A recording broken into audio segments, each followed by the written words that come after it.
Lisa, Yes, baby girl. when I grow up, I want to be a humanist to society. Then so shall you be. Hey, this is Lisa Landry. Welcome to Humanist to Society. I'm sitting down today with an amazing woman. I'm blown away by her website. This is Dianne Post. Welcome to Humanist to Society, Dianne. Thank you very much, and I'm happy to be a womanist. I want to go ahead and plug your website now because I'm blown away by all that you're accomplishing and have accomplished. And that's DiannePost.net or DiannePost.com with two N's. Correct. Dianne, because you're extra gnarly. That doesn't even make any My sense. mother didn't know how to spell Diane, so that's what happened. There you go. And I really am intrigued by all you've accomplished. Can you just go ahead and can you break it down even to a short paragraph to get us started? Because there's a body of information about you. Well, sure. Well, I graduated from college with a bachelor's in corrections, and I became my first professional job after college was a parole officer. So I'm 22 years old, and I'm a parole officer for kids that are 21 and under. Oh, my gosh. That was quite interesting because I was still smoking marijuana myself, and I'm supposed to police kids who are doing this, right? So this was in California. So I did that for a while, and then I said, well, I really need to know what's wrong with these kids in order to help them. Yeah. Right? So I go get my master's degree in psychology and figure out what's wrong with them. I should have known. I mean, I was one of them, so I should have known that I didn't need to do that. But anyway, I went and I got my master's degree in psychology then at San Jose State in California. That was really a bad choice for me. I am not a counselor type person at all. Yeah. And I'm far too bossy for that. And just that it doesn't work for me. Research I could have done, but as a psychologist, that didn't work. Got it. So I did that for a couple of years, went back to Wisconsin, did that for a couple of years, and then I said, okay, well, now that I know the people aren't the problem, it's not really the people that's the problem here, it's the system. You mean your clients? Yeah, my your clients. Yeah. It's not the human beings that are the problem, it's the system. Oh, I'm a firm believer Yeah, in that. whether that it being was true. the parolees or whether it was with the psychology, I work with people with disabilities of different kinds, both physical and emotional disabilities in a state hospital, and also in a program that at that time Wisconsin was emptying out the big institutions, as many states were, Okay. and putting them into small group homes, and I worked in that structure. Okay, so you went from California, San Jose, back to Wisconsin. Back to Wisconsin, where I'd come from. Yeah, Okay, cool. originally, right. And so they were doing all this at Right, that time. so I did that for a couple of years, and then I said, well, wait a minute, what's wrong here is the system. Not the people at all, it's the system. Right. So what do you do about that? You go to law school. So I went to law school, and that's how I got in that. Yeah. I mean, I'd thought about it before. I'd thought about it since I was a kid, I guess. I don't even remember, but teachers told me that I said I was going to do that, and I don't even remember. But at any rate, so then I went to law school, and then I've been doing that ever since. It was a perfect career for me, absolutely perfect for me. Okay, because you can combine what you've learned in psychology training with what you've learned in legal training, and I guess that's your springboard for all the great legal work that you've been doing. Well, I've been an activist since I was born, I think. Actually, my mom told me later, obviously, when I was much older, I was her fourth kid, and she said, after I was born, she looked at me and said, that's the trouble one right there. And she was right. She was absolutely right. I was. And, What kind of trouble did you get into? kindergarten. Somebody moved to town, a poor family moved to town. Mm-hmm. And in a small town where I grew up, 800 people, everybody knows everybody. And when somebody new moves in, it's tough to break in because you're an outsider, you're a foreigner. Yeah.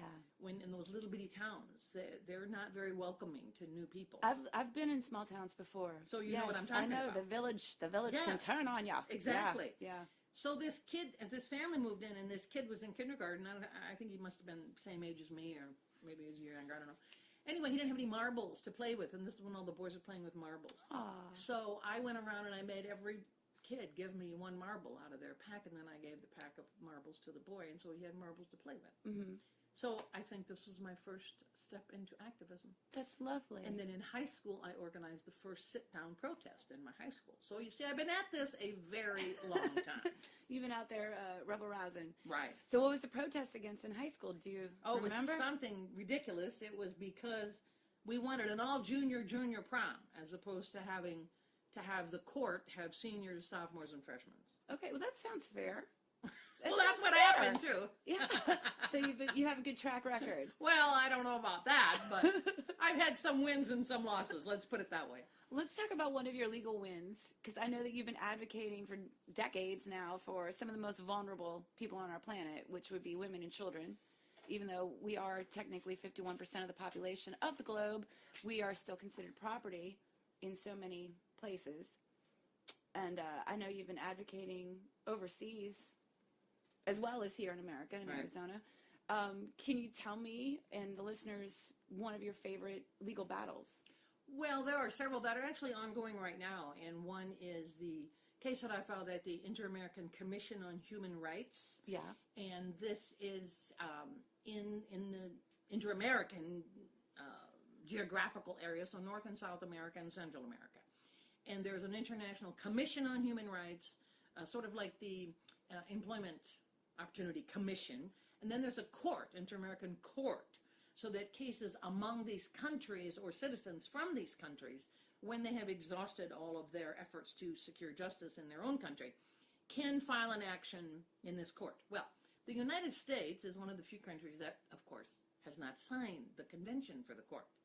The United States doesn't sign a whole lot of international and interregional conventions. A lot of them we have not signed. I didn't know that. Oh, yeah. I would think we want to be on board with that kind of stuff. No, we don't, because we don't want anybody telling us what to do. When you're the big bully on the block, do you want other people to join together and tell you what to do? I haven't had that experience, but I would think not. Right. You've had the experience of a bully somewhere, right? They usually want to just be on the top of the heap and not join in with the rest of the rabble. So we have not signed CEDAW, for example, the Coalition on the Elimination of All Forms of Discrimination Against Women. We are one of 4 countries in the entire world that hasn't signed it. Every country signed it, but 4. You would think we'd be one of the first. We were the ones that actually helped draft it under President Jimmy Carter in 1979. Okay, so wait, you're telling me that sisters like you and some of our good brothers got together and organized this, and then we're one of the people, one of the countries not in it. Correct. Well, we're not in the ICC either, the International Criminal Court. Again, we're one of the founders of it, one of the people, the Nuremberg, that came out of Nuremberg. Yeah, I'm familiar with that. Right, and then since then we've had various tribunals, like there's been a tribunal on Yugoslavia, a tribunal on Rwanda, those kinds of things. And it was thought that having these tribunals that have to be reconstituted at every bad instance was not the best idea. Let's have an international criminal court where these things like genocide and war crimes can be litigated internationally. That makes perfect sense. Right, and the U.S. was very active in setting this up, and we haven't joined it. Okay, well, that's pretty discouraging, isn't it? Yes, it is. Okay, and that would be all presidents moving forward since Carter in that first instance? Yes, and then, yes. Okay. Since Carter, the CEDAW has had 2 hearings. It's, in order to sign these conventions, they have to be approved in the Senate Foreign Relations Committee, and then passed on the Senate floor, and then the president has to sign them. Well, we have been unable to even get a hearing on CEDAW in the Senate Foreign Relations Committee until Bill Clinton had a hearing, and George W. Bush had a hearing. Okay. Those are the only 2 presidents under which we've even had a hearing on CEDAW. So none under Obama? No. And probably won't get one under the current administration? I wouldn't think that would be anything we'd want to waste a whole lot of time on. Correct. Yeah. Oh, that's pretty discouraging. So that's CEDAW. So going back to the Inter-American Commission on Human Rights. Right. So I filed 10 years ago, actually, and on Mother's Day, or the day after Mother's Day, in 2007, I filed a complaint on behalf of, I think it was 17, here's my notes, 11 people and 6 organizations at the Inter-American Commission on Human Rights under the,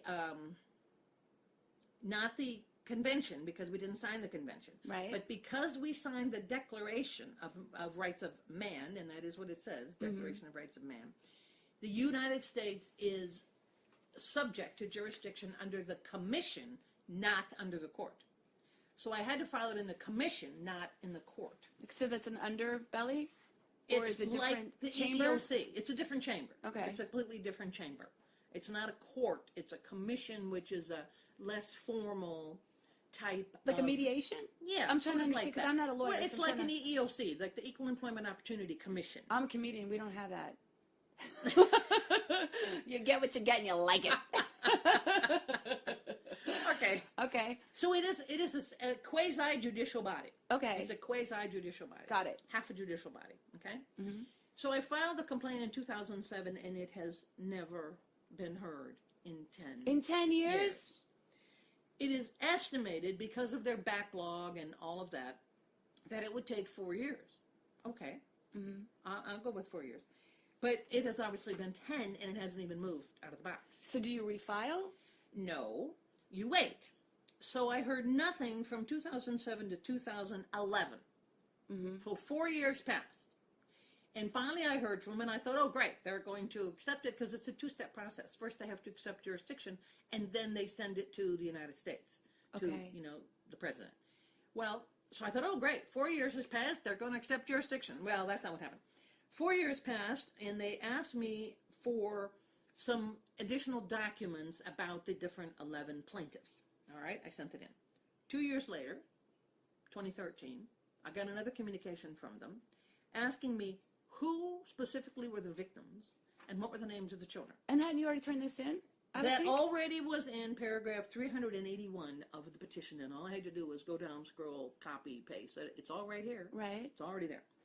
2015, 2 years later, I get an email from them, and they have rejected 3 of the people who filed. Plaintiffs, yes. They've rejected 3 of the cases. They never told me why. They just said, well, 1 withdrew. So the other 2, they have rejected. They asked for additional information on the rest, as in, where are they today? Got it. So then I had to figure that all out and send that back to them, etc. So I haven't heard anything since 2015. And every time I call them, which I was in the habit of calling them twice a year, I gave that up, because every time I call them, they'll tell me it'll be 6 months. Every single time. So that's clearly their standard answer to anybody who calls. Sure. It'll be 6 months. Well, now I happen to know that their budget has been cut by a third. So even more people have been let go. There's not even anybody to answer the phone and tell you 6 months from now. Exactly. So I've just stopped calling. And what was this filing about? Oh, I didn't tell you that. The filing is about the pattern and practice of family law courts in the United States giving custody and or unsupervised visitation to fathers who have been physically or sexually abusive. Well, that would seem like something they would want to get involved with fixing instead of just backburnering, or if that's a word, backburnering? Well, yes, one would think that. However, there are 2 problems here. One problem is it's against the United States. And the United States is their biggest funder and the biggest bully on the block.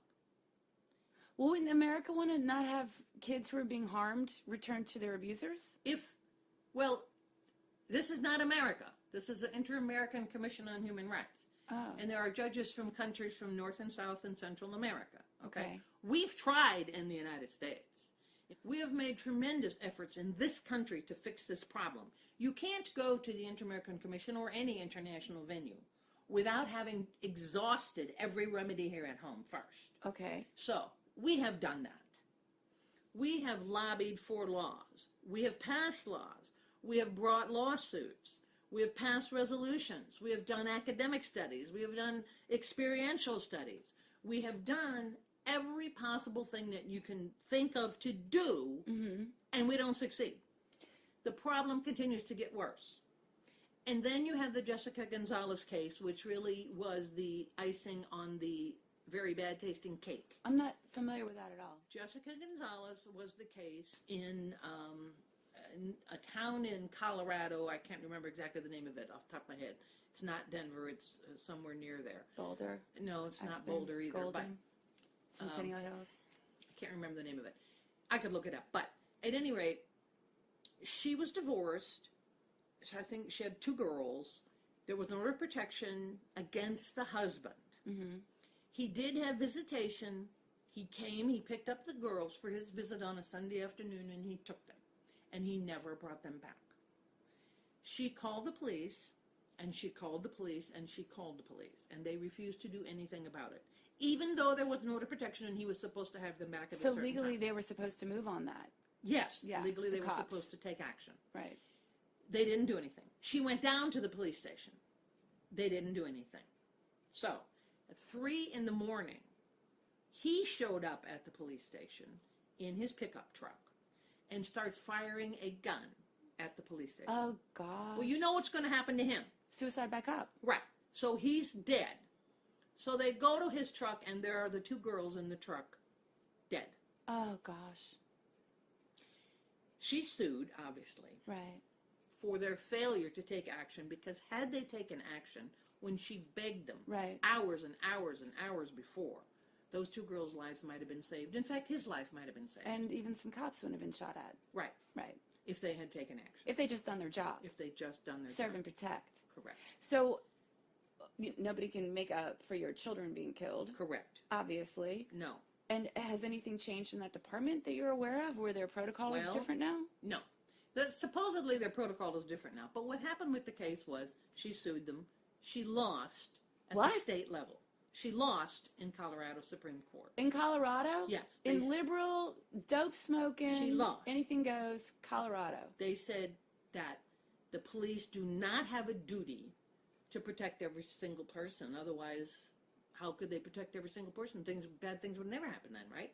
You have to walk around with a cop next to you. Well, So, this is a mother, though, who's come to you telling who you has with an paperwork. order. Paperwork. She has She an has a order court-signed document. This isn't supposed to be saying transpiring. there is a particular risk here. This is not Yeah. just your generic, Woman having a freak out. woman having a freak out, right? So she lost. So she appealed the case to the United States Supreme Court. Mm-hmm. She lost. Huh! Lost. Whoa. And they said the police don't have a duty to protect you. Wow. Even when you have an order of protection, they Mm-hmm. don't have a duty to protect you. I don't think most people know anything of that About nature. this. No, I I'm had sure no they don't. idea. I think people think police aren't they supposed to protect you? Isn't that their job? Not according to the United States Supreme Court. So she then took her case to the Inter-American Commission on Human Rights. Okay. Now, she had a lot of institutional backup, which I did not have when I brought this, and still don't have. She had a lot of law schools, big-name law schools, big-name human rights clinics, big-name lawyers, Trying to do the right thing. trying to do the right thing, and this case went to the Inter-American Commission on Human Rights. They actually held a hearing in Washington, D.C. That's progress. That's progress, and they had people come and testify. Mm-hmm. They found for her Mm-hmm. that the United States had breached its duty to protect vulnerable, battered women and abused children. Mm-hmm. So they actually found for her, and they told the United States, which is what they do, this is what you need to do to fix this problem. Uh-huh. And the United States has done 0 of those things. Okay? How long ago was that? You probably told me the year, but I'm amazed by what you're telling me, so I forget. The case was maybe decided 3 or 4 years ago. Wow. So that was under Obama, too. Yeah, it was. It was under Obama. Wow. So that's the IACHR, the Inter-American Commission on Human Rights, has already ruled once that the United States is failing to protect children. Here's another case. Now, my case was filed before her case. Right. But one other problem with my case is that the children are all aged out now. It's been so many years. Yeah. These children are all adults now. Do they still want to be involved, or they just want to walk away from it? Well, the one child who is in here, Yeah. the rest are mothers. The one child, still wants to be involved. That's great. His 2 sisters, however, were the ones who were being sexually abused. Right. Neither of them do. Well, there's a blemish on you as a victim. Right. Yeah, in the patriarchy, Yeah. because you're not clean anymore, so your family can't sell you for your dowry. So this, Even in America. Even in America. So this case has not moved, although it's similar to that. It doesn't have the high profile of Ms. 2 Gonzalez. dead children. Yeah. 2 Which you baby don't want girls. that, Well, especially the guy shooting at the cops. I mean, that's Right. kind of, you have to report that on the news. Right. Yeah. Right. That's, it's surprising to me. I've been meeting with so many great activists, and a lot of these stories aren't making the mainstream media. Right. And one would imagine if we are a country that values our citizens, these stories would get out so that citizens who want to make sure that there are protections for our most vulnerable are being upheld, right? So why isn't this being covered on like Yahoo.com or CNN or Fox News? Because women are not important. Because women don't have power. Yeah. That's what it's all about. It's all about power. But we live in this country where we think we do have power. And we pay our taxes, and we have this feeling that everything will be okay because, of course, we're in America. This isn't Uganda. We don't live in Rwanda. We don't live in North Korea. Apparently we do. Didn't they just pass a law in Missouri to let rapists and incest actors block an abortion by their victims? I think it happened in Arkansas. Was That it I do Arkansas? know of. Yeah, your rapist has more rights to your child Than you do. Yeah. Than you do. Yeah, which is absolutely savage. So the attacks on women have been going on for 40 years. I mean, since Roe v. Wade became the law in 1973, Right. the attacks on women have been going on. I would think It they is have just worse. Yeah. risen to the level of insanity these days. Right. No, I hear you loud and clear. I am pro-choice. I'm against abortion. I think most people are against abortion, but you need to be pro-choice if you're actually compassionate, because a pregnancy that's unplanned doesn't just happen. There's other factors. Well, rape, incest, etc. Well, there's a couple of statements to be said here. Number one, I totally agree if you don't want an abortion, don't have one. Exactly. Nobody is trying to make you have one. Right. But you have no right to tell me that I can't, right? I would never dream of telling you that you must or that you couldn't, whatever you wanted to do. Right. It's your fine choice, to it's do. your karma, it's your And decision. also, the people that say they are pro-life are not. They're pro-birth, and the minute that child is born, they don't care anything about that child. They don't care enough about that child to provide decent health care, even prenatal health care. Yeah, it's Some of this important. health care crap that's going on right now, they don't want to provide prenatal health care. They don't even care about them before they're born. They just want to control women. Yeah. They don't even care anything about the fetus. It's about controlling women. And you think that's ramped up since Roe v. Wade? Oh, absolutely. Yes, it has. I believe it has. Secondly, once that child is born, they don't care enough to provide decent health care for them. They don't care enough to provide decent daycare for them, or preschool, or education, or a decent job as they get older. Nothing. They don't care about any of that, only that the child is born. And it's not even about the child, because they don't want to provide prenatal care. It's about controlling women. I have friends who are evangelical that I really love them. I don't subscribe to all of their ideals when it comes to their relationship with Creator, but if you are of that mindset that every child needs to be born, these are women who are being raped, and that rapist is going to have rights to that child, which means technically that child's probably going to get raped. You know what I'm saying? Like, just statistically, you know, that child is going to be compromised, probably victimized, and the woman who went through this victim of the rape, has no rights to even protect her child. Well, one from of the this things person I who read raped her.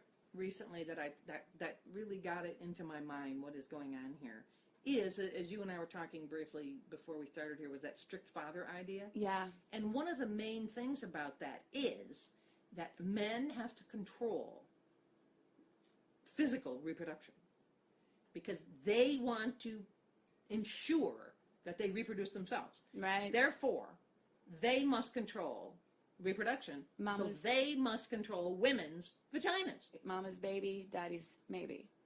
Yeah.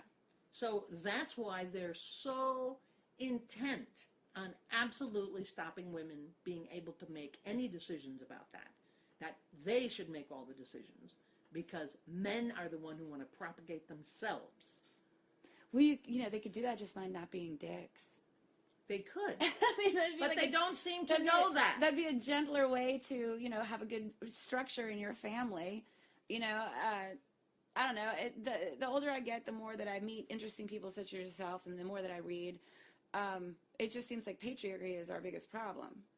You know, living under this whole idea that daddy gets to be in charge, and daddy says so, and daddy sets the rules. And especially as women, I find that we're fighting each other over stuff we didn't even create. Like, we haven't put any of these rules onto the books. Correct. None of these laws are in our names. Like, they might be in our names to sell votes, but they're not actually for us. And so why are we fighting each other over an institution that is harming all of us, including men? That we had nothing to do with. Yeah. What about taxation without representation? Isn't that what we get? Yeah, that's exactly what we have. If we're making less money, why are we paying full taxes? I love this idea that some group did on Gender Pay Day. You know, the Gender Pay Day is the day, it's usually in April. Last year it was the 4th. I think this year it's the 11th, which means it's gotten worse. The number of days that women have to work to make the same amount of money that men made by December 31st of the year before. So women are working over 3 months more to make the same money. the same money. So Equal Pay Day is whatever day that is every year. So we're moving out 1 week. Yeah, this this coming week it's year. even worse. This 2018, they say it's going to be April 11th.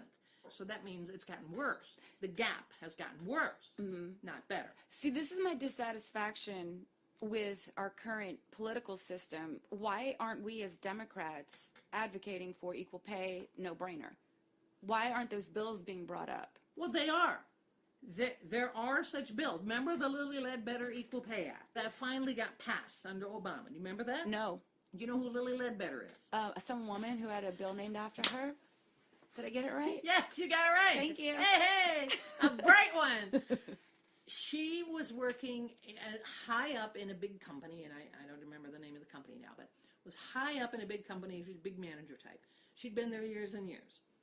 When she was leaving was when she found out that all of these years she'd been paid less than the male managers. So she sued, right? Because Equal Employment Opportunity Act says Right, we're supposed to get the same amount of money and for doing the same job with the same qualifications, right? They turned her case down. She lost her case because they started paying her less 20 years before. The act went into And effect. the act was already in effect 20 years before this date when she sued. And she should have known that. So she should have brought the case earlier.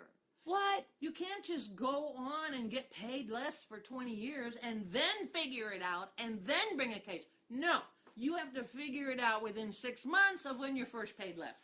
Even though your company makes it against the rules to ask what anybody's getting paid. You can't ask what anybody's making. Right. So that puts us at another disadvantage. Hello. I know. So the Lilly Ledbetter Act was to correct that you did not have to do it within 6 months of when it first happened. Oh, that's good. But when you found out. Okay. When you found out. So when you find out, you have to immediately get a lawyer. You have to start all this stuff happening. You don't have to get the lawyer right away. You have to file a EEOC. But it's good to get advice before you file, so you're doing it properly. Okay? And the act also said companies cannot prohibit you from asking what other people are making. Because how else are you going to know that you're not being paid correctly? Same? That's why they do that. Yeah. So they have all these little obstacles in place. So, Correct. you can't, you're just a little, you're a rat in a maze. Right. Basically. So we have the Equal Pay Act. We have the EEOC. We now have Lilly Ledbetter. But no matter what you have, every way you go, it's like an amoeba. They'll sneak around behind you to come up with some other reason. Right. So, well, it isn't because of your gender. It's because you've taken off more leave time. Because you had the children to take care of maybe and nobody else. It isn't because of your gender. Right. It's because you didn't ask for a raise. Right. You've heard that crap, right? Yeah. Women just don't ask for more money. Right. So it's our fault. Yeah. See, everything is our fault. Everything is our fault. Yeah, everything is our fault. Well, Macron just went, or Macron, how do you say his name? My French is very bad. Macron, I think. Yeah, whatever. He just went out that G20 speech. He just gave a speech about how African women are having too many babies, and this is a big problem. And I'm thinking, okay, well, these are women who have absolutely no rights in their countries. From what I know, a lot of them are living under Sharia law, and these women are child brides, being raped by their quote-unquote husbands or whomever. How is it your fault? You can't even control how many babies you're giving birth to, and we're being blamed. Of course. In absentia. Well, do you know the best way to bring down the birth rate? The absolute, proven, definitive best way to bring down the birth rate? I'm going to say homosexuality or taking it in the butt. I'm going to say you must be a comedian. No! What is it? Educating women. Oh. In every country in the world, when you educate women, the birth rate drops dramatically. Really? Dramatically. That is the key to ending abortion. That's the key to birth control. That's the key to Malthusian's nightmares. Educate women. Right. Once they get educated, they have choices. They have options. They understand their own worth. They're not just a piece of crap that men use as a breeding cow, right? Right. And it changes their lives. And they stop having 6 children because they want 2 that are healthy and educated. And fed. And fed. Yeah. And loved. And And loved. isn't that better? Dianne Post and I sat down for about an hour and a half. And due to our ADD climate, I'm part of that tribe myself, y'all, we're going to post this in 3 different parts. Thank you so much for sharing such knowledge that most of us, quite frankly, probably didn't know. Dianne Post with 2Ns.net. Thanks for listening, y'all. Please go to my website, lisalandry.com, click YouTube, and subscribe to my YouTube channel. You will have first notification of when Part 2 and Part 3 drop, as well as all of my other podcasts and some new comedy clips. If you sign up for my newsletter, you will also receive a free audio comedy download, lisalandry.com. I love you, Ari. Make sure when you grow up, you're one of the good ones.